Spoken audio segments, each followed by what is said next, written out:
I hate to say it, but I think we find ourselves in a dilly of a pickle where right now pop culture has reached a very interesting viewpoint. Now, me personally, I think that, like, for the topic matter of this video, subject matter we're going to cover in this video is the second season of the live action Avatar Last Airbender show that Netflix did. Now, apparently, the show sucks. But I find it odd that there's nothing different about the show. The first season had all the mistakes, ridiculousness, bad character dynamics, and a whole bunch of other goofy shit in it, and nothing was said. Nothing was a problem. There was nothing to talk about. But when the second season came out, now all of a sudden there's scrutiny. Now all of the mistakes that were shown in the first season are now being highlighted in the second season as like just, oh my God, this is destroying characters. This is destroying story, plot. Things aren't happening the way that they're supposed to happen, but it's pushing the story forward regardless. And even though it is conceptually following the story, it's not doing it in a way that actually is beneficial or good as far as the fandom is concerned, because it actually goes against the grain of what was actually presented, or essentially what the concept of an adaptation would be considered would be. Now, here's why I have a problem. Like I said, all of that happened in the first season. Nothing was said. Nothing was the matter. Nothing was a problem then. Yet, now it is. That's confusing to me. Also, I am of the ilk that believes that this is the exact same issue that I have with the live action One Piece. I'm a One Piece fan. I'm looking at the live action One Piece and I find it to be a crock of shit because things are happening as the story is supposed to progress, but it's not doing it in the way that was actually done in the anime or the manga. Characters aren't actually being portrayed correctly. The storyline and structure and stuff is all out of whack. And you have so many people that essentially defended the live action One Piece for just fucking existing, while as Avatar Last Airbender is getting crucified, and justly so. They've dropped the ball with that religiously. But I can't help but draw a comparison because it's damn near the same. You have characters that essentially are fitting wherever the orientation of what you perceive the characters to be from. They actually are representing that, but we're changing certain elements of how things play out, how certain characters are introduced, how certain aspects of the story actually are supposed to go, if you will, in order for the plot and the structure of the story and all that stuff to even matter. All those things are just, they're done in this weird wishy-washy way when you're really met with the big question of why change it? Why do you go out of your way to make these changes if they're not beneficial to the story? You're not doing anything that's actually making it better. It's just genuinely a change. Now, I personally don't really care for the mindset of any of the people who essentially spoke positively about the live action One Piece that weren't actual anime fans, or they weren't people who knew about One Piece prior to that, but they were on the bandwagon of just feeding the algorithm, hey, let's talk about One Piece, I like the live action. Oh, of course you did. And it's like, you don't know any better. So yeah, you liked it, whatever. That doesn't really bother me. That's cool. Now, if that got you interested in looking into the anime of One Piece, hey, more power to you. That's cool. More meat for the grinder, really. I enjoy when people enjoy things that I enjoy. Duh. But for those who have like autistic, detailed knowledge of shit like Star Wars and comic book characters, to look at the live action of One Piece and then go into watching the anime of One Piece and then not have any problems with how Netflix portrayed the original story and its adaptation is criminal to me. That's insane. To me, that is on par with the mindset of a grifter, because you genuinely don't care. Because it was just presented to you this way, and you look at it and you was like, oh, okay, whatever. And then when you saw the original source material, rather than sit there and go, wait a minute, dude, what the fuck is this? And it's like, and see the vastly superior version in the original in comparison to what was given to you. I have a problem with that, but I just have a problem with that aspect and only that aspect. But what I'm getting at is that I'm finding it crazy, considering what's going on currently within pop culture, where you have the Supergirl movie and the fiasco that's coming from it bombing like a motherfucking the Hindenburg wrapped in a nuke in a testing facility in the middle of the Pacific. Jesus Christ. The movie didn't even break 100. Then it's like it didn't even break 100 million in the week, in the first opening weekend. It's like doing less than Morbius. Oh my God, that's a sin. That should be a sin for a superhero movie, especially the second DC movie in James Gunn's DC, written by James Gunn. Anywho, I find what I'm getting at is that I find it odd that essentially the backlash behind the Avatar: Last Airbender Season 2 and people pointing out the problems with it, people observing and bringing to light how ridiculous this concept of an adaptation is in comparison to what the original source material gave you and how well that was by the standards of what Netflix is trying to force down your throats, and what it is that people are willing to accept and what they're willing to criticize and talk about. Hell, the characters are still supposed to be 12 at this point within the series. And well, Aang is supposed to be 12 within the series, but you got a teenager that's like bigger than almost everybody. But that's an issue with Netflix basically waiting years in order for them to get production ready for them to do the shit they're supposed to be doing. But anywho, the thing is that I look at essentially the fact that you have so many people who used to defend movies like Supergirl or Avatar: The Last Airbender Season 2. And now they're on the fence, they're on the side of the fence that are calling out the bullshit for what it is. They no longer can put up the facade of a shill, if you will. I'm sorry. But they're having no other choice but to acknowledge, like, yeah, this stuff isn't good. Now, I was of the mindset to bring up the notion when I talked about the live action One Piece. Yeah, I'm gonna keep bringing it up because I fucking hate it. But when I talked about that, one of the things that I kept constantly stating was the fact that regardless of if you agree with what I'm talking about or disagree, if you still like the live action, be that as it may, whatever, that doesn't change the fact that the changes that they have put within the show are significant, crazy ass changes. And as long as you tell them that this is an okay thing to do, then they will keep doing it. Not just for One Piece, but for anything else that they deem worthy of changing within the scope of them doing an adaptation. Bam! And I was fucking vindicated with the live action Avatar: Last Airbender, because guess what the fuck they did? The same shit that they did for the live action One Piece. But it's a different subject matter. But it's being handled exactly the same.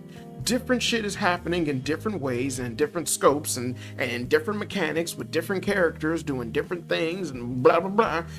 And it all's just unraveling into this clusterfuck of a series that's hard to watch if you're a fan of the original source material, because you've seen it done great. You've seen it executed perfectly.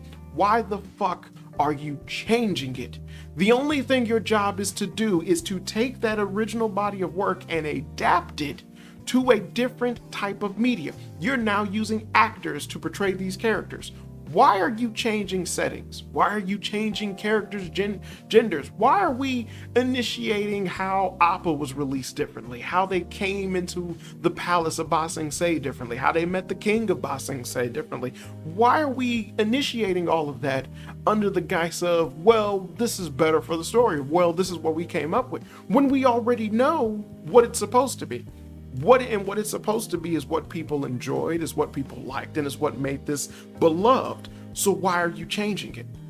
And I kept asking that when I talked about the live action One Piece, and it was one of those things where it's like, it'll never get answered by the fandom that supports it, because the fandom that supports it is supporting it blindly. So they have no answer for that because they don't know what the fuck they're doing. Or they don't know what the fuck they're talking about because they don't really care. They like seeing thing be thing. That's it. And essentially it's like with the Supergirl fiasco and the live action Avatar Last Airbender fiasco, I'm noticing that now we're having people essentially getting tired of putting up with the bullshit. One of the other things that kind of blew my mind as to this concept, as to one of the reasons I wanted to talk about it, is the fact that I saw a video, and it was like, I didn't click on it, but the thumbnail was that someone was mentioning Dragon Ball Daima. If you don't know what Dragon Ball Daima is, it's this other spin-off of a spin-off of a spin-off of Dragon Ball content, where they just made everyone go to a demon realm and everyone got turned into little kids for some reason. And that was the show. It's just some of your favorite Dragon Ball Z characters turned into little kids in another realm doing shit, but they're little kids. The baby Looney Tunes, or Muppet Babies, if you will. That's all. Baby Looney Tunes was the shit though. Anyway, but the entire notion of Dragon Ball Daima was stupid. I hated it upon it being first announced and when it was first mentioned, because it made no sense. There was no reason to milk Dragon Ball Z to that extent using that concept, when ultimately, if you have the means or the mindset of doing something else with the Dragon Ball franchise, and you have money that you're willing to put forward with it, then motherfucker, remake Dragon Ball, the entire series from Dragon Ball all the way to Z. Remake it with better animation. Take as many episodes as you fucking need, take however many years you need, milk the bitch until forever. I don't care, but do that rather than just some random shit. But the thing is that upon them doing random shit, so many people were willing to support this random piece of shit just because it had the name Dragon Ball attached to it. Akira Toriyama didn't work on nothing. No one that's a part of it or was a part of the original series. It wasn't going to have the action that Dragon Ball Z is known for. It was just going to exist with this name attached to it. Whoop-de-fucking-do. But I saw the video and someone said, I'm tired of pretending that this show was good. And in my mind immediately just yelled out. I yelled out to myself upon me seeing that thumbnail, why were you pretending? Why was it so hard for you to just admit as soon as you saw it or you watched the entire series of Daima that it was shit? And then it's like, and that essentially is the epiphany that I had upon seeing all of the fallouts that's currently happening with shit. There are so many people that are pretending to keep these fandoms alive or to be on the side of agreeing with a lot of these things that's coming out and whatnot, just simply because it exists within the scope of nerd culture. You just want to support it because you do like it. And I say this because I brought up the Supergirl thing earlier, and because it's all connected, but think of Angry Joe. Angry Joe's a YouTuber, lost his damn mind, kept constantly talking about Supergirl, and was in a positive light before he even reviewed it. And he was just like, just go support it, everybody go see it, gotta check it out. From what I've seen in the trailers, this looks like it's gonna be good, And then he went to go see the movie, and he hated it. He gave it a low rating. He said it was bad.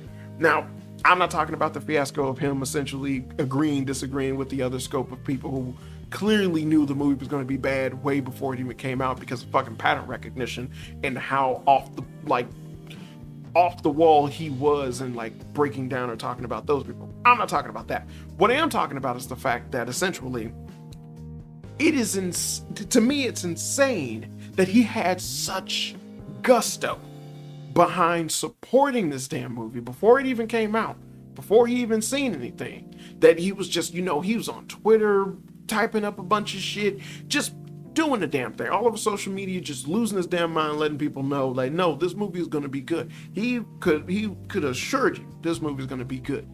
And then the movie wasn't. And so then, rather than double down and keep saying, no, still go see it, it's still good, it's still worth your money, even though I didn't like this, or this. No, he outwardly admitted that this movie is bad.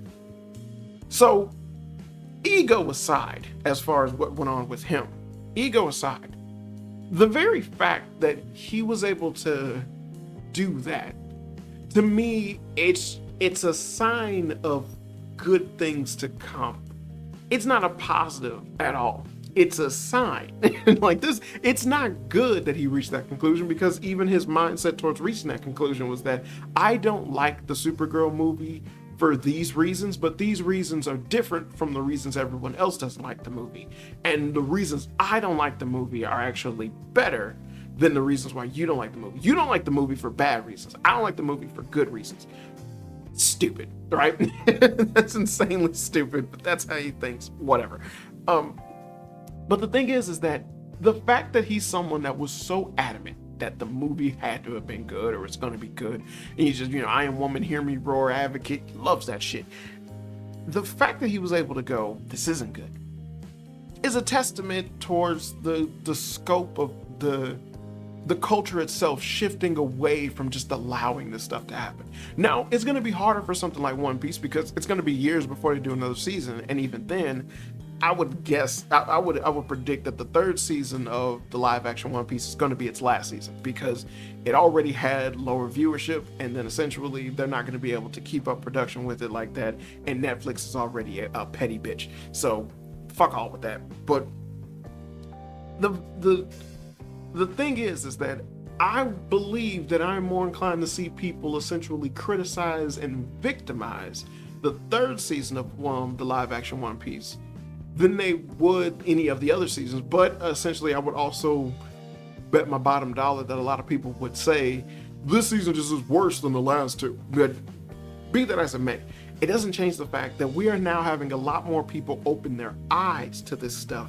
and are willing to outwardly express, yeah, this is bad. And essentially, they're going against their better judgment. I say better judgment, but that's actually I'm misspeaking. They're going against their nature to defend it from all odds, no matter what. And essentially actually adhering to their better judgment and allowing themselves to have an opinion of, yeah, this isn't good. Or yeah, this is bad. Yeah, this is a problem.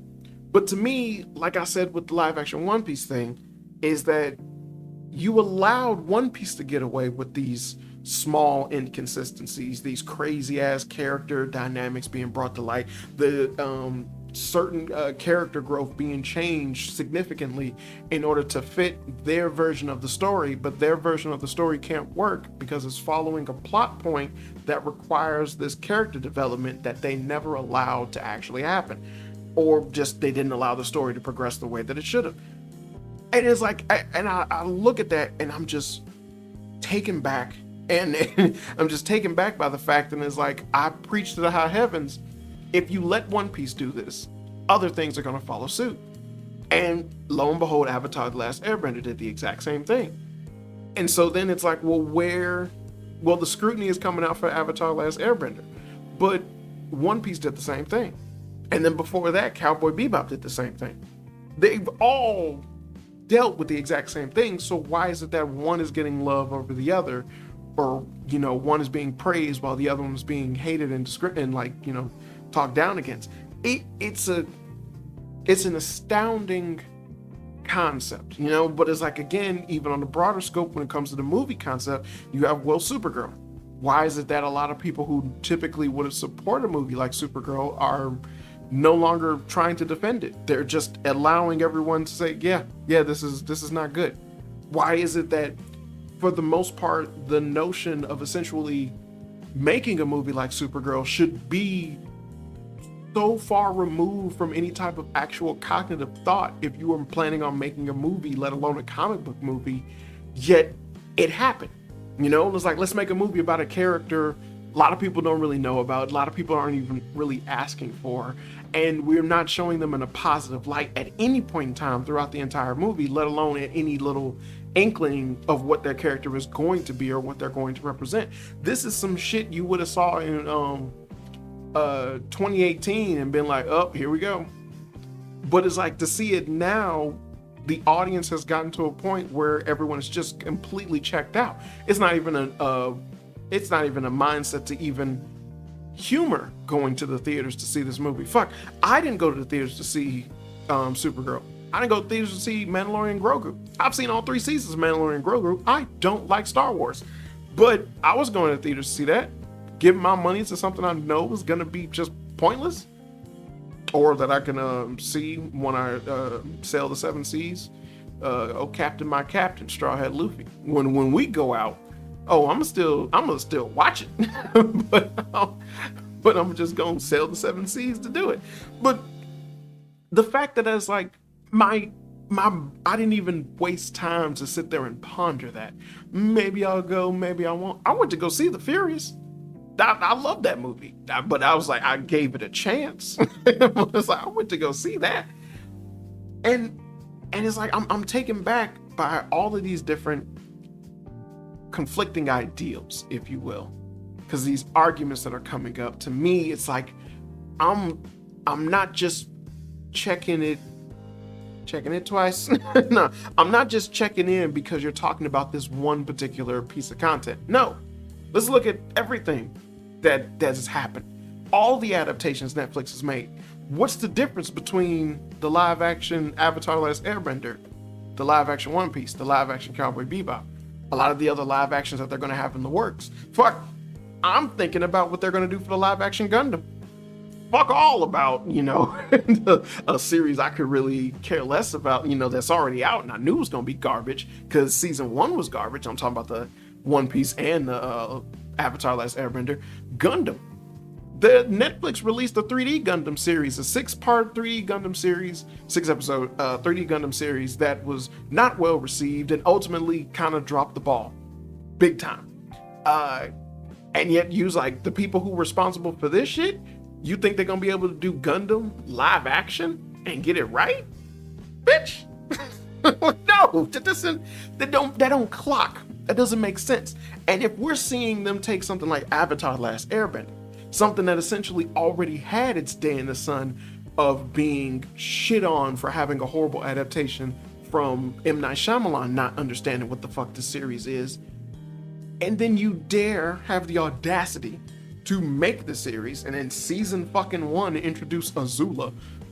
Damn. But you have the audacity to do that and you got away with it. And then in season 2, you just doubled down and went even crazier, and now people are calling you out. What does that mean for the foreseeable future if you're not learning any fucking lesson? If we're not being scrutinized from the jump every time you fuck this stuff up? Every time you do these things and you make these problems with the series, what does that mean? But at the same time, what does that mean for the general audience? Because hell, I'm getting in my feed for YouTube, it's a dude who's just tearing down the Avatar: Last Airbender second season, and the dude clearly loves Avatar. He is destroying this fucking season in these shorts that I'm getting, and they're funny, they're hilarious to me. He knows his stuff, he's seen the series, he loves the series, and he hates what Netflix has done to his baby. But that same motherfucker made a video talking about how he loved the live action One Piece, and my brain was just in a kerfuffle. Because I was like, how the fuck does that even make sense to you? How do you allow yourself that level of hypocrisy? Because the same level of change and scrutiny that was done in the live action Avatar: Last Airbender is present in the live action One Piece. I'm not being opinionated here. That's what they do.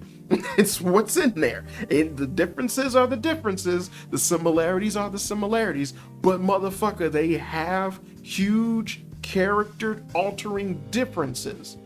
But you're okay with it in one show, but you're not okay with it in another show.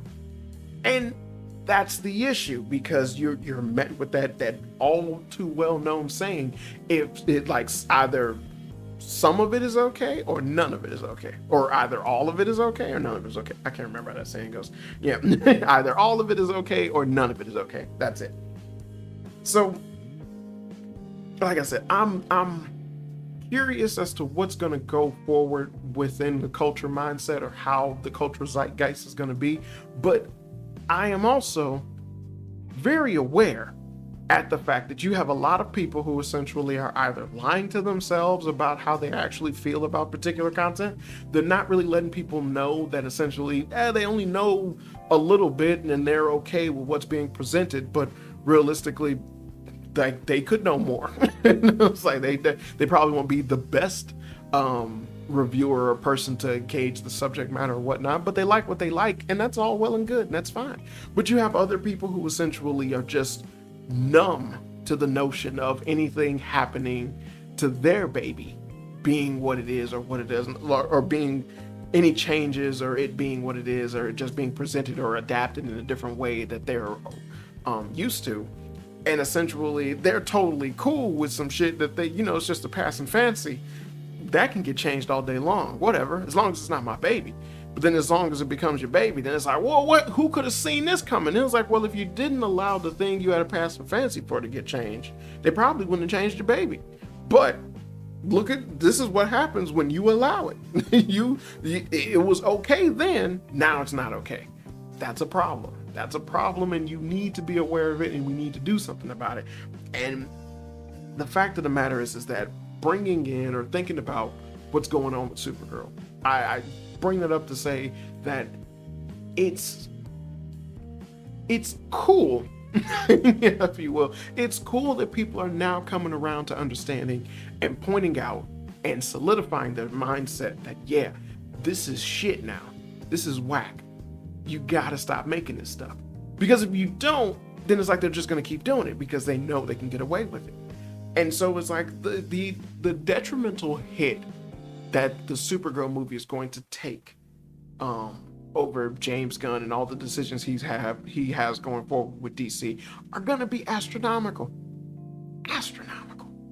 I mean, even the concept behind the Supergirl movie, it's just a perfect domino of what not to fucking do in every aspect imaginable. How we introduce the characters. Well, she's at the tail end of a Superman movie that isn't really that good.